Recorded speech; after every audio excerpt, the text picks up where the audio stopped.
Last time on Reconnect America,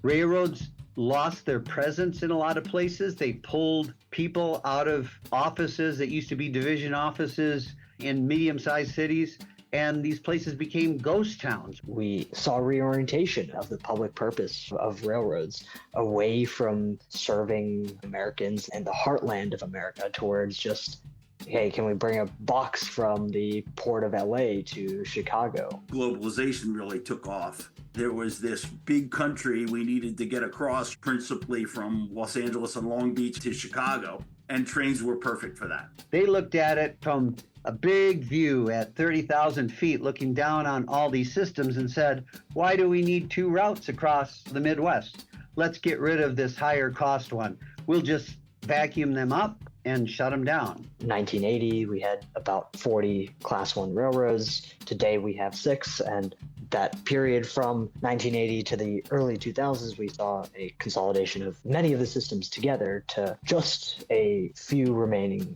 systems. Things really went downhill as they became more and more monopolized. That helped embolden railroad management to just realize we don't have to treat our customers very well anymore.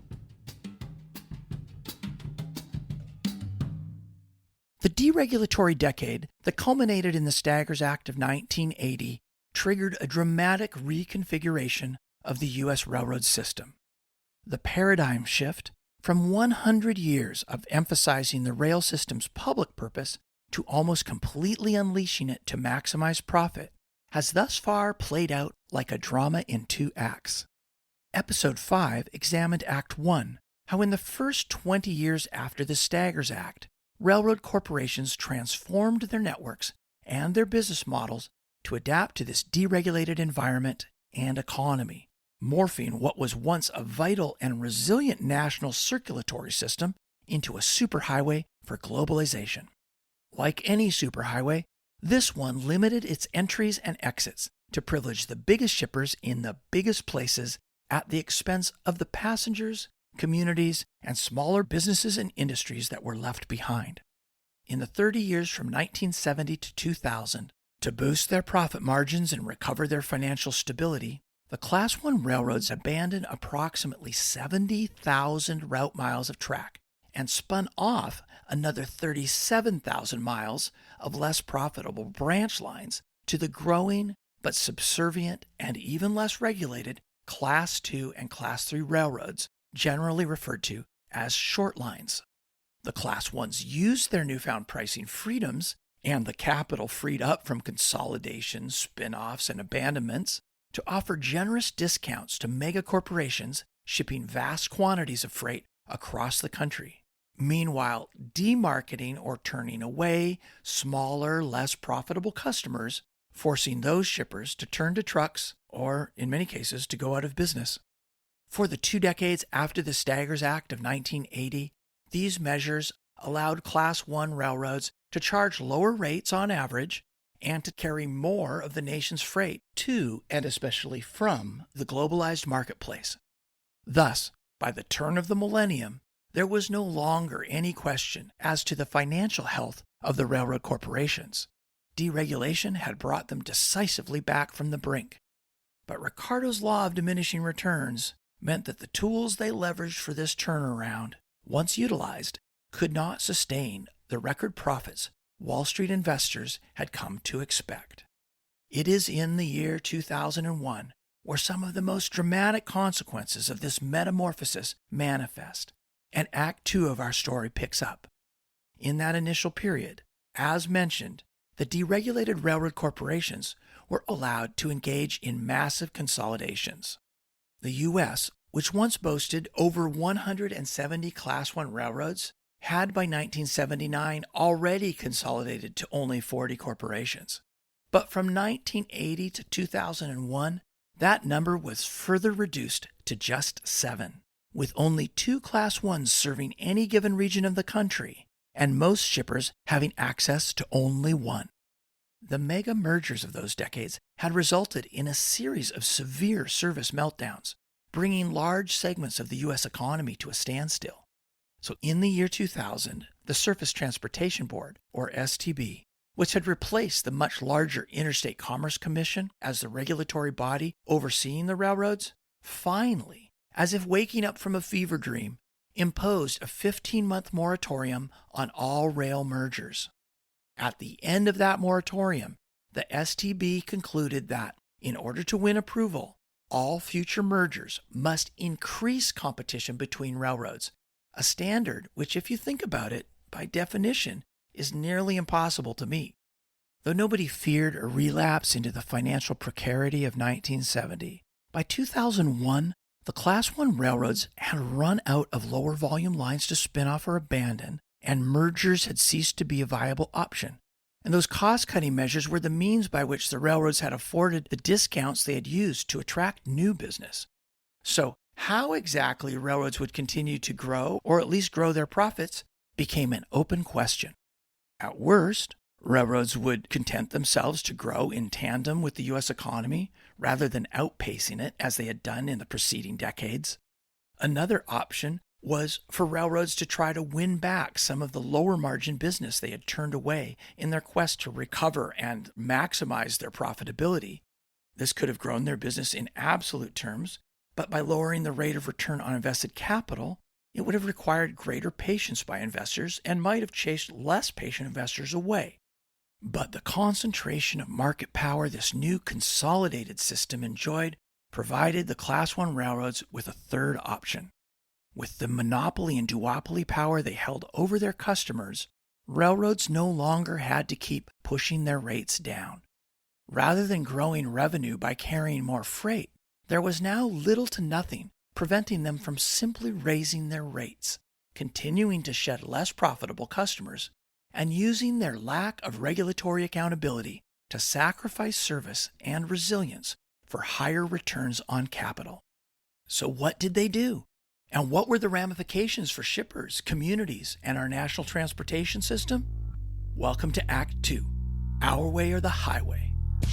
I'm Bill Moyer, and this is Reconnect America, a podcast about how rail transport and the corridors trains operate on offer potential solutions to some of the most vexing problems of our time, and what's needed to realize that potential.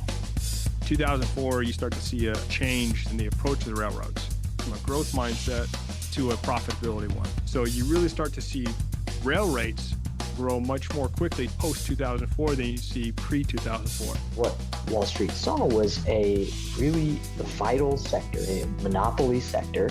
It's lightly regulated. There's very little risk there. So it's an easy target for the financial sector. Everyone wants to see an increase in quarterly profit. Nobody wants to wait 12 quarters. That's what leads you to seeing a rail industry where they spend 3 times as much on buybacks and dividends for shareholders as they do on maintenance and expansion. We pulled a whole bunch of capital out of the system. And what it means is there's much less tolerance for error. And so when something goes wrong, it's a cascade. It's doing less with less. Really, it's just making things more efficient for the railroad. It didn't really result in making things better for the shippers. There's lots of things that the rail industry could do to bring back more traffic. There's a problem though. All of that costs money. Wall Street doesn't want that. So what's the solution? Merge. If this merger is allowed, 47% of the freight will be controlled by one railroad, the only transcontinental route by one railroad. How does it enhance competition if you're eliminating one entire railroad? So what did happen in the early 2000s? How did the railroads adapt to their changing landscape? To find out, let's turn to Byron Porter, founder and CEO of Hum Industrial Technologies and a former grain shipper. 2004, you start to see this inflection point. You start to see a change in the approach to the railroads. Kind of more of a, let's focus on consolidating the gains we have, right? We can't grow from merging, so let's consolidate gains. This has always been my main criticism of the current industry is that you can either grow or you can be more profitable. You can't do both at the same time. They require different inputs. They require different incentives. So the rail industry went from a growth mindset to a profitability one, right? Let's cut costs. Let's consolidate. Let's rationalize the infrastructure we have now that we've combined everything. Do we have 2 locomotives in this place? We need 1 locomotive. Do we have 2 guys and we need 1 over here, right? That same kind of math. At the same time, Can we put a 10% rate increase on this shipper? Are they going to stick around? So you really start to see rail rates really change and grow much more quickly post 2004 than you see pre 2004.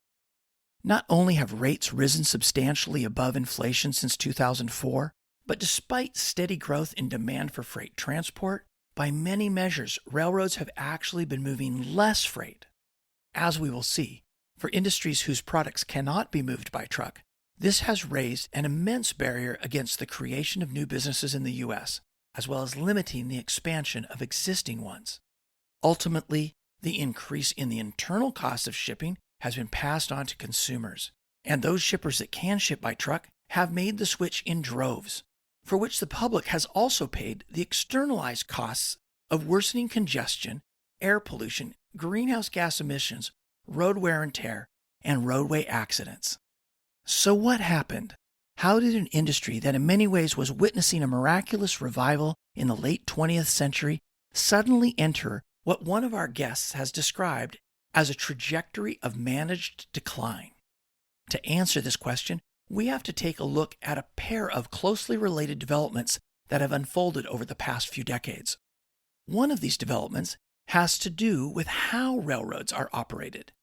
The other has to do with who calls the shots.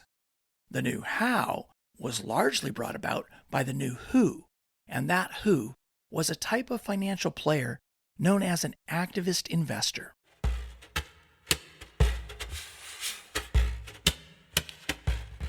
Often taking the form of hedge funds or private equity groups, modern activist investors are known for leveraging relatively small stakes in companies to effect drastic change in how those companies are run. And they do this by waging aggressive proxy battles to take over boards and to replace CEOs with candidates of their choosing. Activist investors have come to play a prominent role in many industries in the U.S. economy. But as Arnav Rao, transportation policy analyst for the Open Markets Institute, explains, the railroad industry of the early 2000s was a golden opportunity. What Wall Street saw was, hey, we have a really vital sector here, a monopoly sector, and one of the primary goals of its own regulator is to ensure that they are making good revenues and good return on their investments. Yeah, of course we're going to do this. It's lightly regulated. There's very little risk there. So it's an easy target for the financial sector. As we will see, activist investors have infiltrated the railroad industry on all sides, often targeting not just one, but several of the remaining 6 Class I railroads. One of the main aims of their proxy battles and pressure campaigns is, of course, to increase the profits of railroad corporations. And when it comes to activist investors, this almost always means short-term profits. But there is another insidious tool that activist investors have increasingly attached themselves to in recent years, one which boosts the value of their stocks without doing anything to improve the company's margins. In fact, it has actually cost railroads hundreds of billions of dollars. I'm talking about stock buybacks. Here to explain what stock buybacks are and the impact they have on the U.S. rail system is Maddock Thomas, author of the white paper, Putting America Back on Track, a case for a 21st century public rail system. A stock buyback is when you have a publicly traded company. For example, it has 10 shares that are publicly traded. You, as the director of the company, have decided that in order to return money to your shareholders, you're going to buy back 1 share of the company. And so you buy that share, you take it into the company's coffers, and then you can cancel it. And so now the company has only 9 shares. But everyone that owns one of those remaining 9 shares now owns 1/9 of the company instead of 1/10 of the company. And so you have increased the value of those shares without really doing anything to grow the business. Stock buybacks were actually illegal before 1982. And since the Securities and Exchange Commission rolled back that ban, buybacks have been weaponized by activist investors in many sectors of the U.S. economy, often at the expense of necessary investments in sustaining and growing businesses. Since we've seen relaxed regulation on stock buybacks, we've seen companies more and more turn to reducing share count as a means of increasing share price. Because if you've got CEOs who have a bunch of stock options based on certain metrics that often are related to share price performance or even earnings per share, then you have a strong incentive to just buy back your shares and boost that earnings per share for your shareholders and also yourself. And it's much easier to do that than to say, we are going to provide the best service possible. We are going to invest a bunch of money this semester in double tracking our lines and hiring new personnel and going out and having conversations with customers who currently ship by truck and saying, we're going to spend $1 million to build a freight siding to you if you will agree to give us 100 cars a month. That takes a lot of effort. And it also will, in the short term, hurt your profit statement because you're going to be spending a bunch on capital investment, on new personnel, and then you're going to be relying that in the future, you're going to get more traffic. I think that that's how we should be operating in the rail industry. There's great societal benefits from having a higher freight mode share. But we have come into this financial structure where we do things quarter by quarter. Everyone wants to see an increase in quarterly profit. Nobody wants to wait 12 quarters or 3 years until we see an increase in profit.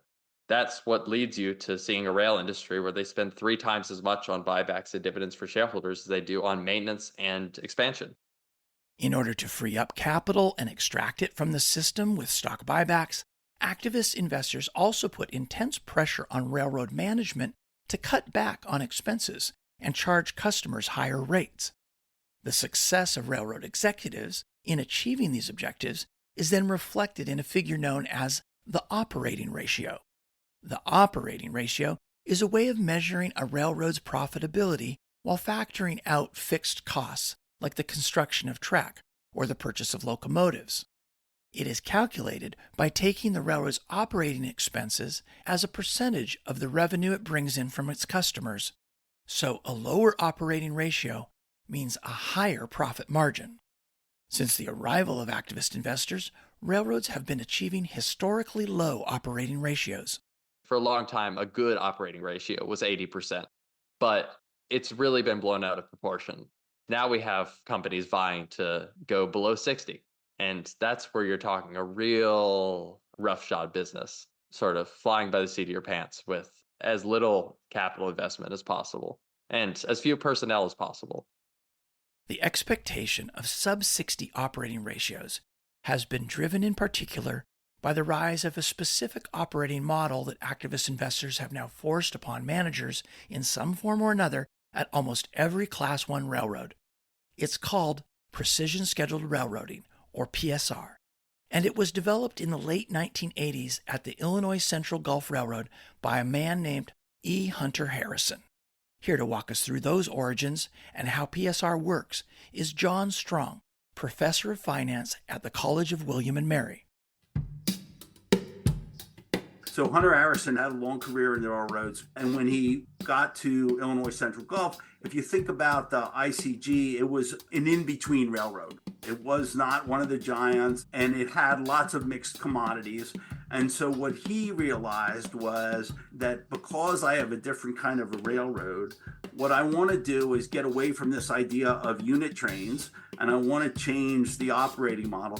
Let's not think about maximizing the homogeneity of the train and minimizing the unit cost. Let's think about, I have all this rolling stock and I have these locomotives and I have this labor, and how can I think about using that in a higher intensity way?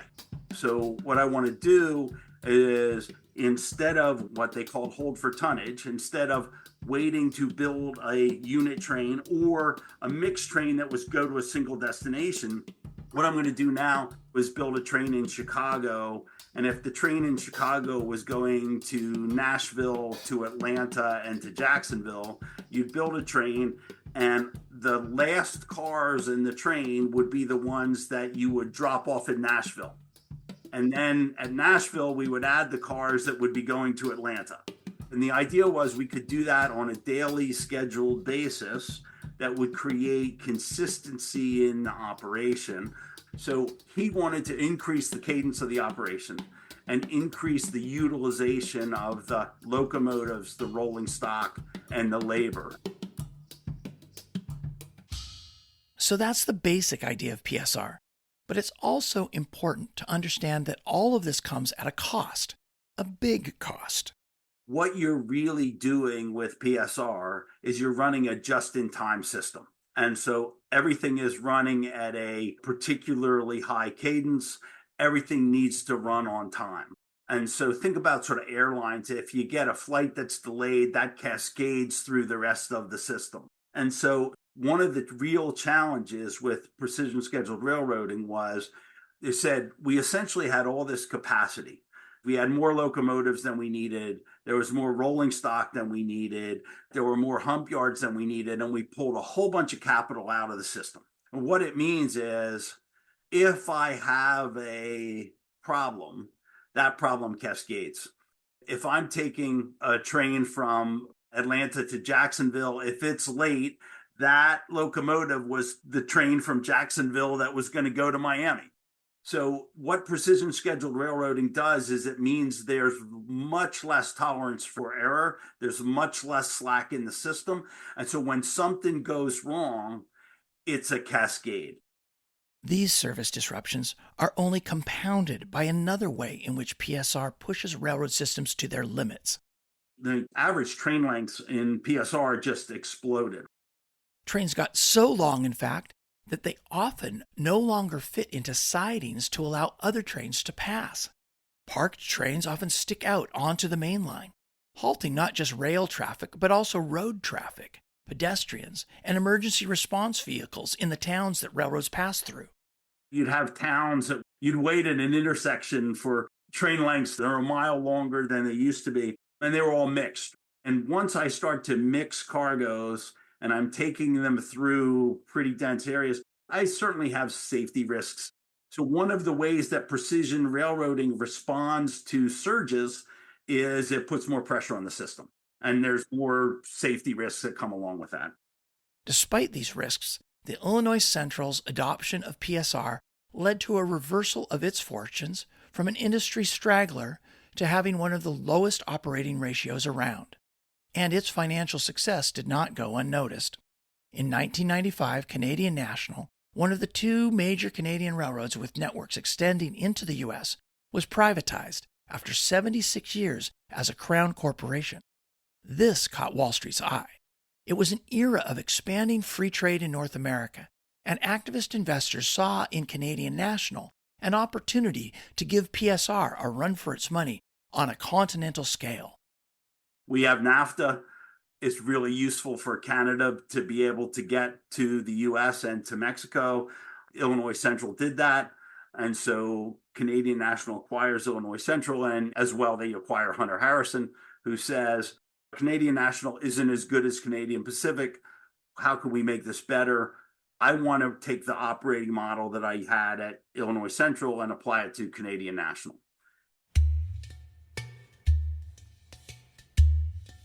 I went to work for CN not too long after Hunter started running it. And Hunter was just a flamboyant character. That's my friend and office neighbor Ken Kirschling of Railstar Engineering. He knew enough about railroading to really wow financial people. And he knew enough about railroading to piss off all the railroad people that were working for him.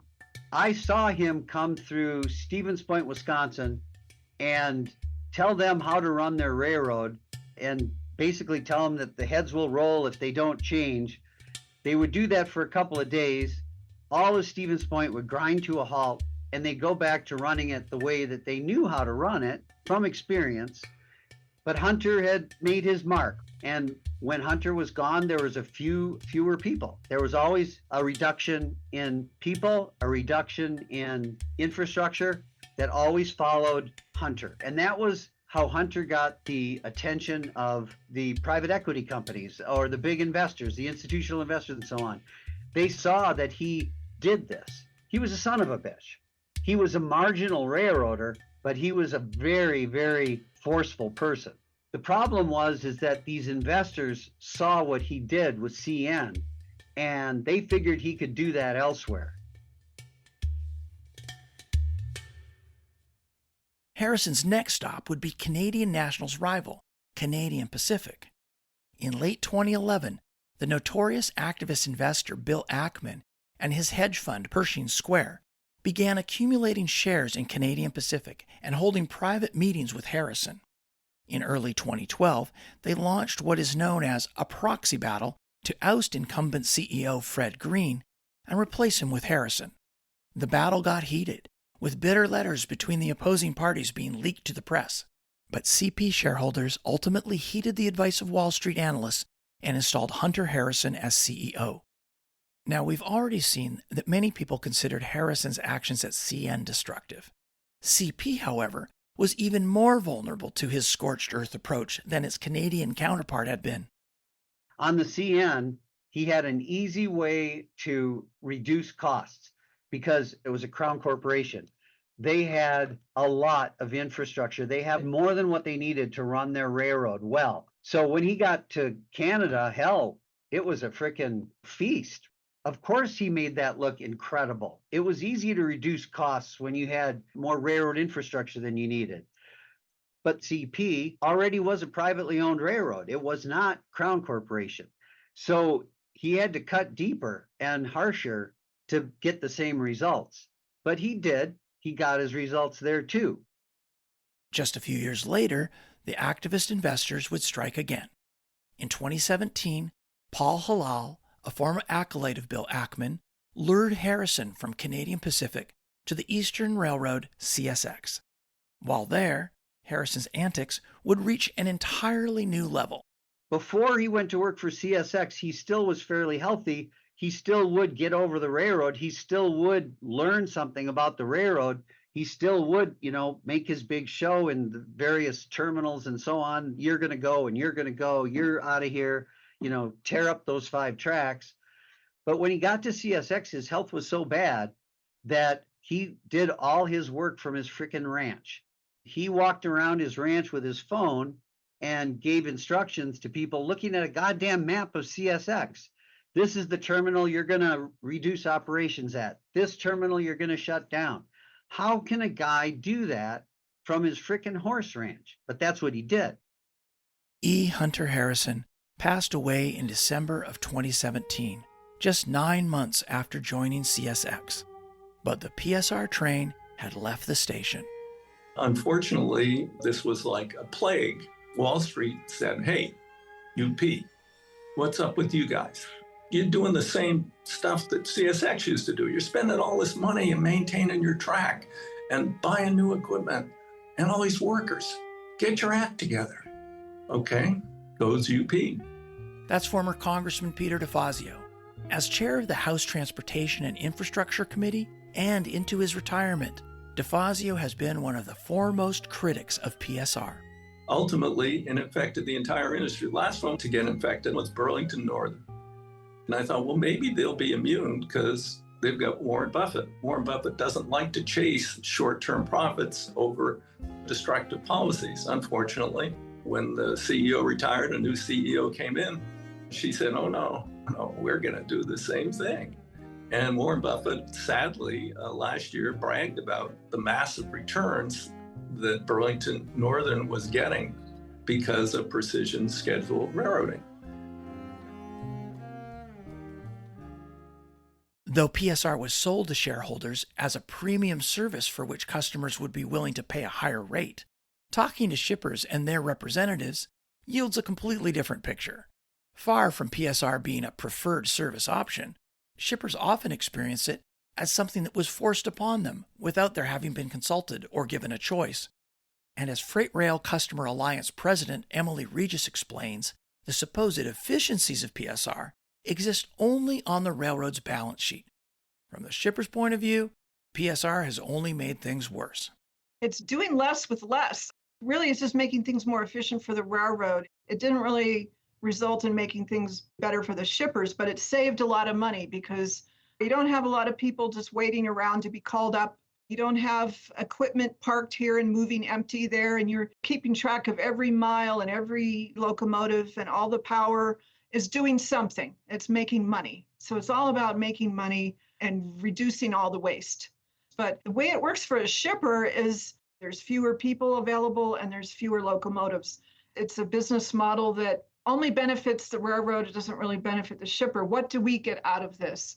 Do we get better rates? Because you've saved so much money on your operations and now you've maintained everything to the lowest level. Well, where's our rate cut? Why can't we get a piece of that? But we don't. We're always getting rate increases. You don't see where it benefits you. And they continue to make more money on lower volumes. Beyond the everyday price gouging and service deterioration that Emily describes, the potential for disruptions to cascade into system-wide meltdowns in the PSR era was dramatically demonstrated in 2022. As Maddock explains, the seeds for this crisis were planted in 2020 and in the years leading up to it, with railroads reducing their workforce by 30% and instituting schedules and workloads that pushed workers to the limit. The railroads, for a long time, have tended to furlough workers when times are rough, or even when they quiet down just a little bit. They'll say, okay, we don't need you. We're going to send you home. We'll call you when we need you. And that occurred en masse in 2020. You look at the railroad employment chart, it just takes a nosedive. Tens of thousands of rail workers were fired, let go, furloughed. And the quality of jobs had already gone down as a result of PSR. And so a lot of people, when they were called to come back in 2022, when demand returns, were like, no. So they didn't have enough people to provide service, and they weren't willing to provide a better quality of life to their workers to attract people back. The result was a complete service meltdown. Shipments began getting held up on the network, and in a last-ditch effort to clear things up, railroads began cutting back on the amount of service shippers could receive, imposing quote-unquote embargoes, and in some cases they cut off service entirely. Emily, who is also fuel resources manager with the Arizona Electric Power Cooperative, experienced this meltdown firsthand. They were just really caught up short. And so that created congestion because things were just moving slowly. And so everybody wanted to put their train sets in place and keep them moving. And that's when they started picking out trains and arbitrarily saying, this person has to park a train and you have to park a train. And you can't have 5 trains moving. You can only have 3, things like that. So it was really hampering the shippers' ability to move the commodities that they needed to keep their operations and their businesses moving. In April of 2022, in an effort to shed light on the situation and create some semblance of accountability for the railroads, the Surface Transportation Board held a hearing that lasted nearly 19 hours over the course of 2 days. Testimony from shippers and workers alike painted a picture of a rail system that had shot itself in the foot through rampant cost-cutting and chronic underinvestment for the sake of stock buybacks and dividends. The implications for businesses and the American economy were brought out in vivid detail in testimony by then Deputy Secretary of Agriculture, Dr. Jewel Bronaugh. Unfilled grain car orders are the highest on record, highlighting how poor rail service has halted the movement of grain. Agricultural shippers are paying thousands of dollars extra per car just to get service, easily representing a 50 to 100% increase in cost. Elevators are full and cannot purchase more grain from farmers, and livestock operations are unable to receive the grain they need for feed. We've even heard that some producers have been so close to being unable to feed their livestock and poultry that they were preparing to depopulate their animals. That is something a farmer should never have to do. At the same time, ethanol and biodiesel facilities report slowdowns and even shutdowns due to delays in their outbound train service. Delays which impact the entire supply chain from farmers selling grain to customers buying fuel. Though some industries fared better than others during the meltdown, agricultural and biofuel shippers were far from the only ones to face rate hikes and aggressive surcharges. Robert Primus was a member of the STB during the service crisis, and he went on to chair the board before being illegally removed by President Trump last August. I got to interview Mr. Primus, and during our conversation, he made it clear that it's not just shippers who ultimately pay the price for the failures of railroad corporations, but all of us. The idea that somehow what they do does not have an effect on the national economy, on prices, on people's wallets, is ridiculous. That was proven during the service crisis. the largest mill in the country, because of the service debacle that was happening, it was costing them $1 a bushel to process. When you're processing millions of bushels a day, $1 per becomes a lot of money. And they don't pay that. They pass that along to their customer, who then passes along to the consumer. And so when we were paying more for bread and cookies and cereal, flour, all these other things, we're thinking, oh, it's just inflation. Oh, it's the supply chain. But most people don't interact with freight railroads, so you don't understand it.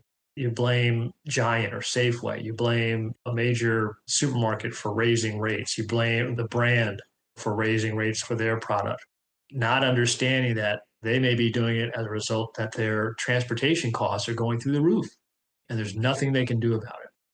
On top of higher prices at the grocery store, there is another way in which the public pays for inadequate rail service. Shippers are leaving. Those who leave and go to truck don't come back. Our national freight rail network is the most efficient, is the safest, most economical mode of freight movement that you can have in this country. And yet you have shippers who are leaving by the dozens and turning to truck and others because of the service problem and because of reliability. According to a report by the Congressional Budget Office, when freight travels by truck rather than by rail, the external costs of congestion, pollution, greenhouse gas emissions, road wear and tear, and accident risks increase that cost by a factor of 8. And needless to say, the lion's share of those external costs are not absorbed by trucking companies, let alone by railroads, but again, by the public. Though the 2022 service crisis was a low point, it was also part of the broader pattern of decline and deterioration we hinted at the beginning of this episode, a systemic crisis that has been building for decades. The crucial thing to remember is that switching from rail to truck is not a minor decision for a shipper. It often requires an immense reconfiguration of their infrastructure and operations. So when railroads fail to compete with trucks, they dig themselves into a hole that they may not be able to climb out of for decades, if at all. There's a point where no matter what you do, shippers will not come back to the network. And so what's lost is lost. I was up in Minnesota with the CEO of Twin Cities Western Short Line. We were out driving a few hours outside of Minneapolis, and he was like, yeah, there's a company here who the class ones really did bad to, and they pulled up stakes back in the 90s, and I cannot convince them to ever go back to rail because of what happened 30 plus years ago. And you hear that story over and over again and over and over. And so you quickly realize that in some respects, freight rail is subsidizing trucking, because as much as they're on the ropes, we are throwing them business because of the lack of service and reliability that we have on our line. And so people are saying, well, if I can't get picked up 5 days a week, if I can't get reliable service, I will turn to truck. And those that can do, and they very rarely come back. Finally, when railroads overcharge and underperform, forcing current and potential shippers to have to truck their product, they undermine our ability to bring back those jobs and industries that have been outsourced and offshored. And they deprive industrial entrepreneurs of what was once a powerful incentive to establish new businesses in this country. You know, we talk about growing the economy and now the whole talk of manufacturing and all the other things that we're doing. Well, that will never happen if we do not have a robust and strong and reliable and efficient freight rail network. I don't know any manufacturer who's going to come into this country and rebuild and want to have 5-day-a-week service, and you're going to have the railroads tell you, no, we're going to have 3 days a week. And we can't pick you up when you want to. We'll pick you up when we're ready. And we don't redress the mistakes that we made. So if we lose your cars, if we're late, if something happens that's our fault and they don't get delivered when they're supposed to get delivered, there's no redress. The ability of railroad corporations to take advantage of their customers with such impunity is a product of the combination of deregulation and consolidation that we traced in episode 5. In giving railroads near total freedom to merge their systems in the 1980s and 90s, regulators handed them monopolistic control over immense segments of our country. And at that very same time, Congress stripped regulators of many of the tools that would have helped them keep monopoly abuses in check, and of the personnel who would have been willing to use those tools that remained. In a future episode, we'll examine some of the tools that could help the STB put U.S. railroads on a better trajectory, both the tools it currently lacks and those it possesses but fails to utilize. But to begin with, all the rules and regulations in the world are practically useless if shippers are unable to report the issues they are facing. And unfortunately, that is all too often the case. This is an issue that from literally the first few weeks I've been there, I recognized that there was an issue there. During the service hearings you saw, we had almost no individual shippers come and talk to us. During the growth hearing, I had almost no individual shippers come and talk to us. And that is because they fear there'll be some sort of retaliation on them. And I heard it. I heard it from shippers. I've heard it from the short lines. I've heard from labor. It's out there and it's true. We all know. Anybody who's involved with railroading today in this country knows that intimidation is real, retaliation is real, and it does affect the network. And when I spoke at Mars in January of 2025, right before I was removed as chairman, and I said that in my speech, that it was real. I got a very positive response from people in the room. Of course, it was all privately, no one publicly, but they all acknowledged that, yes, it's out there and it's real. Many of the failures of the Class I railroads in recent years have been so disruptive that they force their way into the public's attention. As we've seen, the STB has responded to these crises by holding lengthy hearings to shed light on what went wrong and to at least give the appearance of holding railroad executives to account for their failures. And it's kind of like being called into the principal's office for a scolding. And on these occasions, board members make a point of emphasizing that the last thing they want to do is step in and actually regulate. After all, we all know what happened the last time the government tried to regulate the railroads.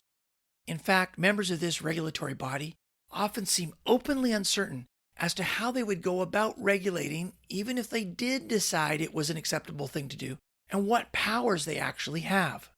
Class I railroad executives, in turn, sternly underscore the red line that the regulators have drawn for themselves, warning against the dangers of regulation, while paying lip service to the demands for a pivot to reinvestment and long-term growth. Without a substantial overhaul of the current regulatory system, this whole routine of board members giving railroad executives a slap on the wrist serves only to release some of the pressure that continues to build on the part of shippers, workers, and the public.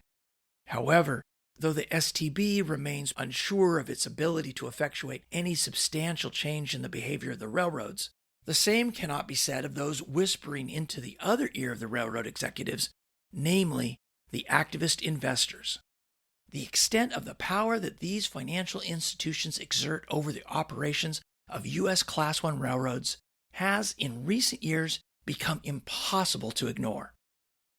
We are following breaking news as we come on the air this morning. A train derailment forces hundreds from their home in Ohio.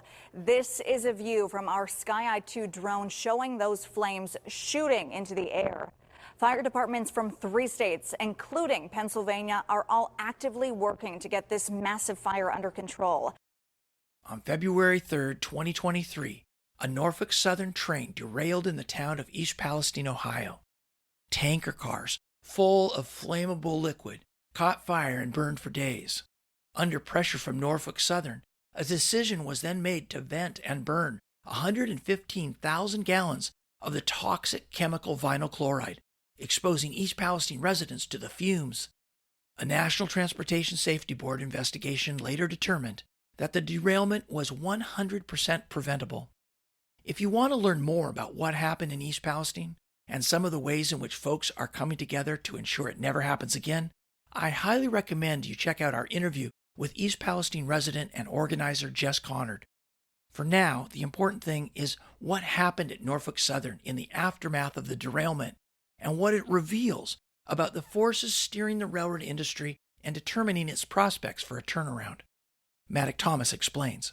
After the East Palestine disaster, there was a lot of public pressure, a lot of governmental pressure put on Norfolk Southern to start behaving better, operate with a little bit more interest in maintenance and in providing sufficient staffing. And when we live in a society where corporations are publicly traded and people are out to make a bunch of money, somebody else is apt to see, oh, there's a bunch of public pressure on this corporation. They're backing away from their very aggressive short-term profits first strategy. We should take them over. And that's essentially what happened with Norfolk Southern. A group called Ancora came in as activist investors, bought a big stake, waged a proxy fight, tried to win people over to their side. This got very messy, but they were essentially campaigning on Norfolk Southern's not doing safety. We are somehow going to do real safety on the railroad, but also bringing people who worked with Hunter Harrison to implement very aggressive precision scheduled railroading with massive cuts that would have jacked up profits. And their goal was to implement a 57% operating ratio, which is really ludicrous. Alan Shaw and the incumbent leadership at Norfolk Southern ended up winning, except for 3 seats on the board that did go to Ancora. But in order to win that proxy fight, Norfolk Southern cut about 58 intermodal lanes. Those trains don't run anymore. They're shuttering facilities to save money and improve their operating ratio, because even though those routes might have been profitable, they were slightly more expensive than other routes. And then they put in their goals in their corporate strategy that they're going to achieve a sub 60% operating ratio.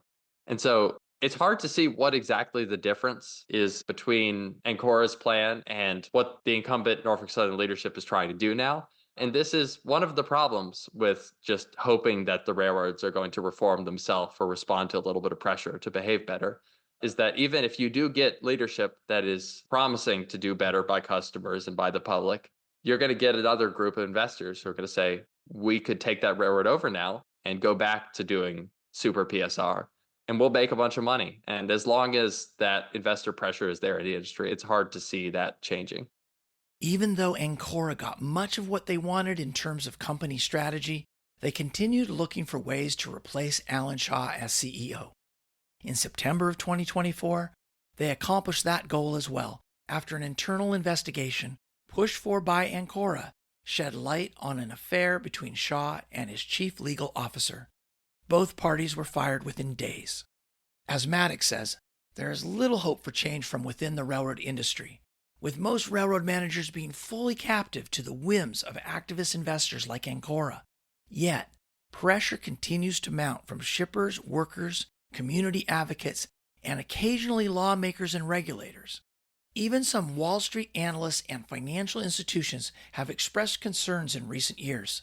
You see, after 20 years of raising rates and cutting their workforce and infrastructure to the bone, railroads are approaching a limit on the profits they can extract from the system without attracting customers to come back to rail.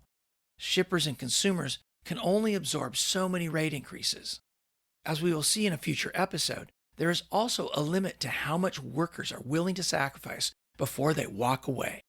That the approach of the last decade is unsustainable is obvious. And that is a problem not just for shippers and the public, but also for those investors who actually do see railroads as a long-term investment. All of this puts activist investors in a rather uncomfortable position.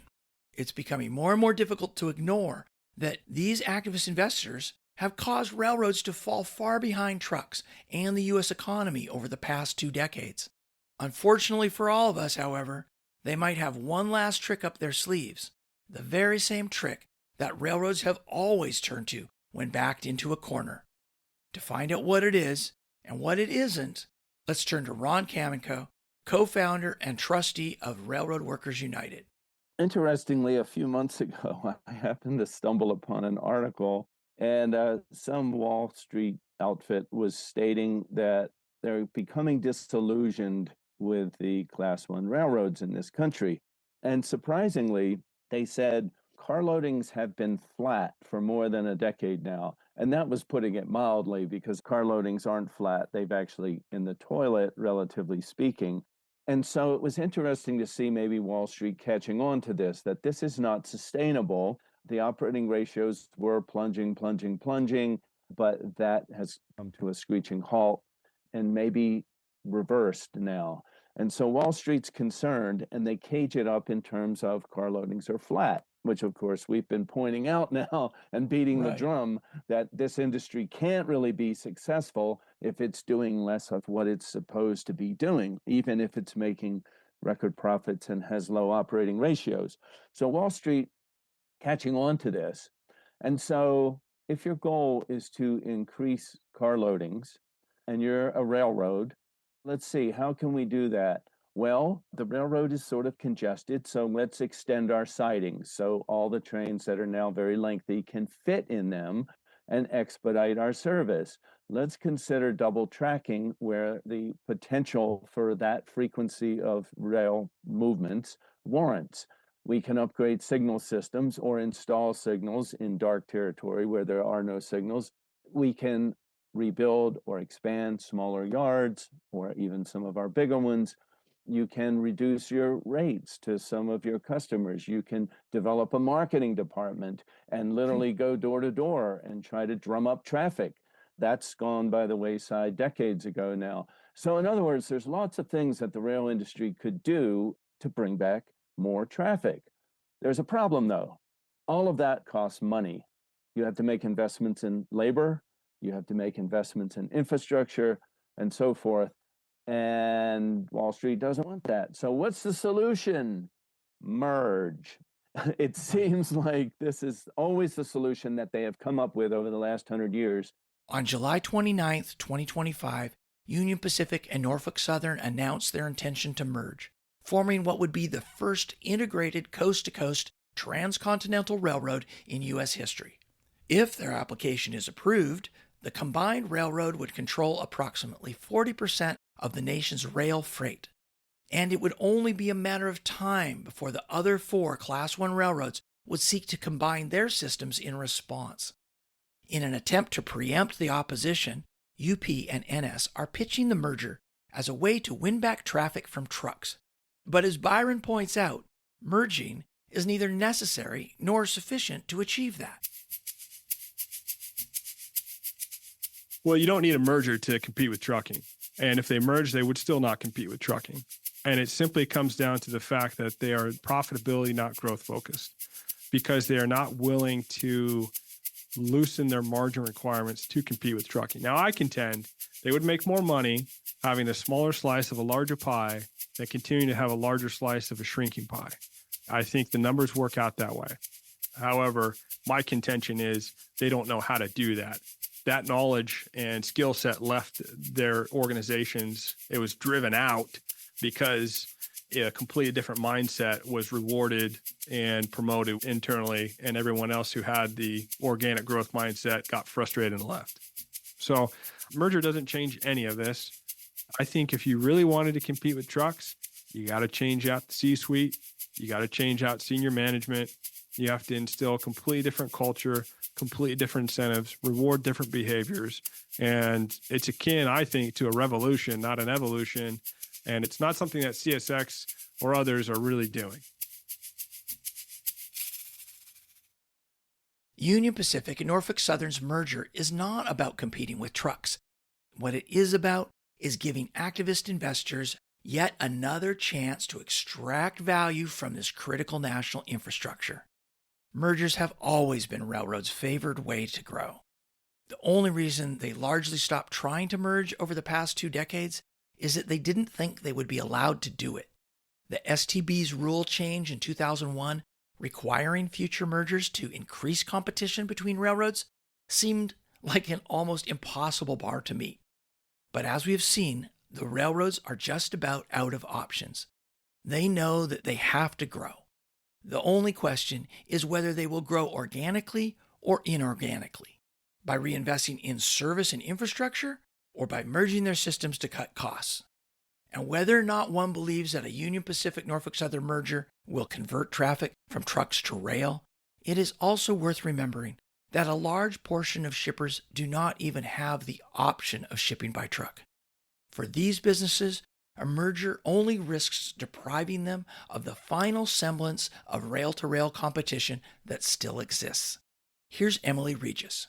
In the merger rules of the STB, this merger has to prove that it's going to enhance competition? How does it enhance competition if you're eliminating one entire railroad?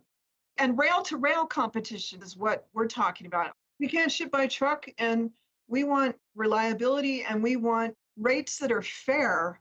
And since we're most of us captive to a single railroad, you take another railroad off the map, that's worse for other people. Now they're captive. So you have a lot of captive shippers out there that have no other way of getting their product except one single massive transcontinental railroad. Do you believe that's going to be fair? What about the service issues that can come out of that? Are they going to lay off people, or there's going to be communication problems, or just a myriad of hands-on efficiency issues that we've experienced in the past when there were other mergers going on that can gravely affect your business, especially if you're a small shipper or you have access to no other resources out there.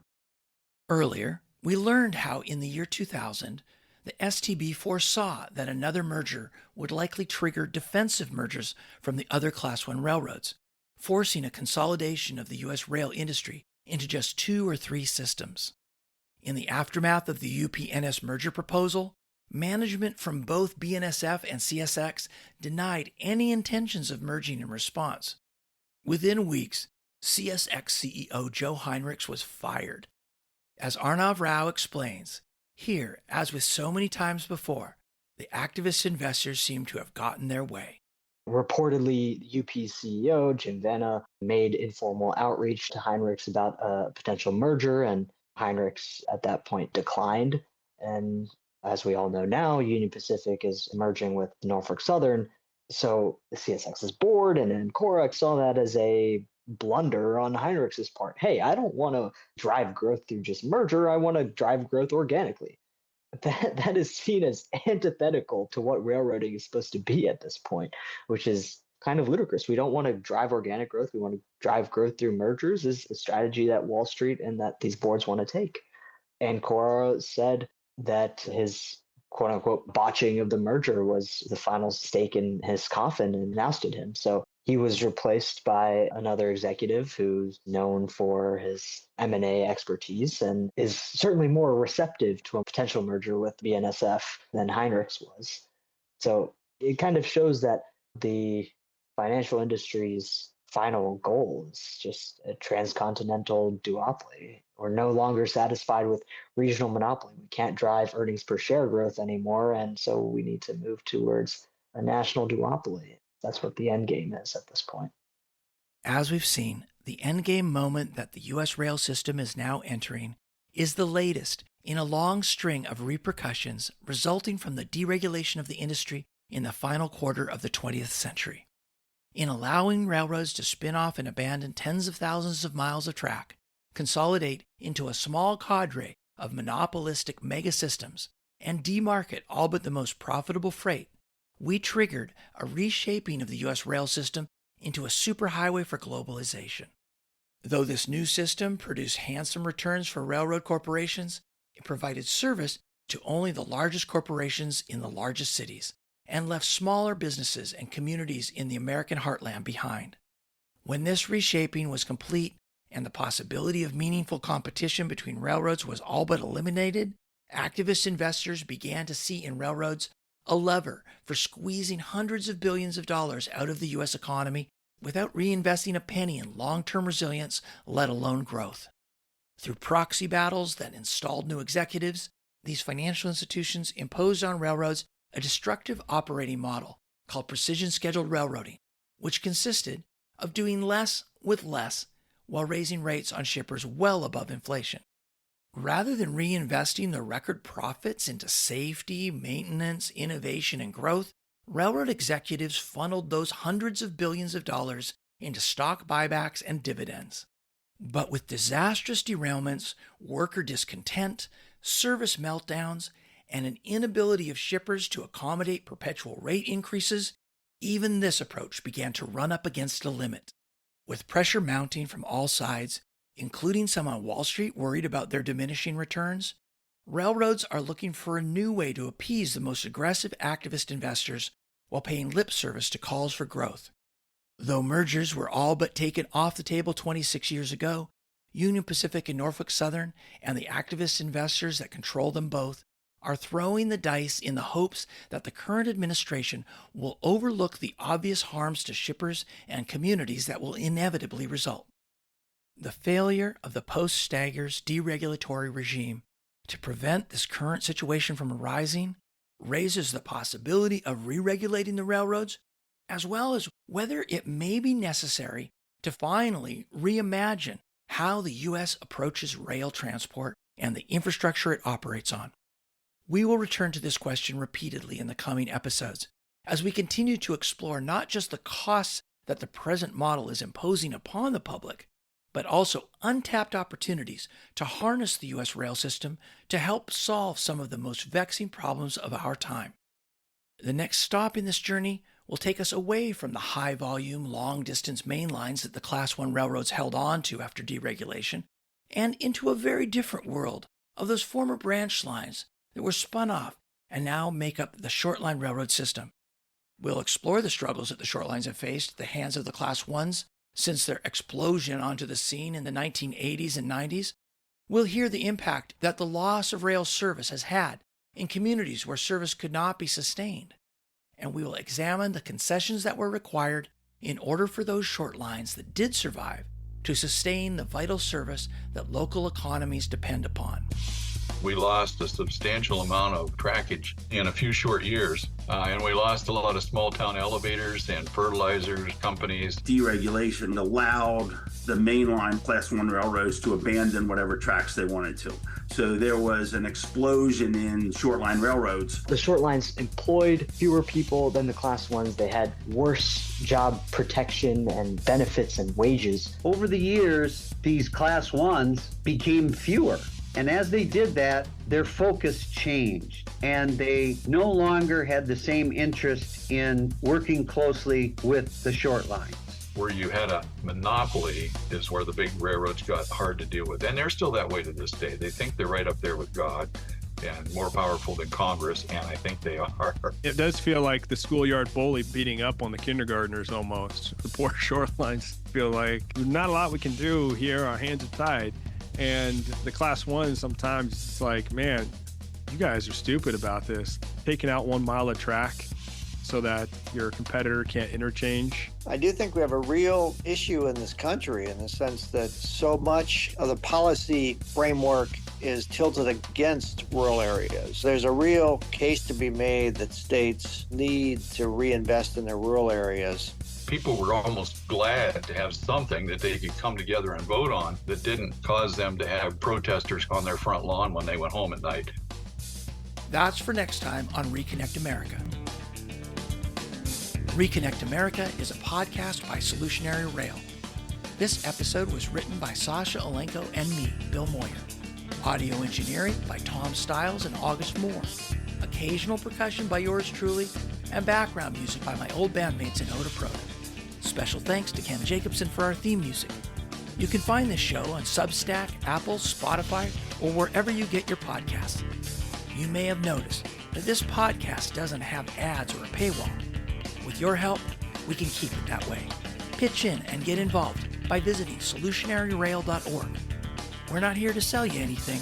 We're here to build a movement.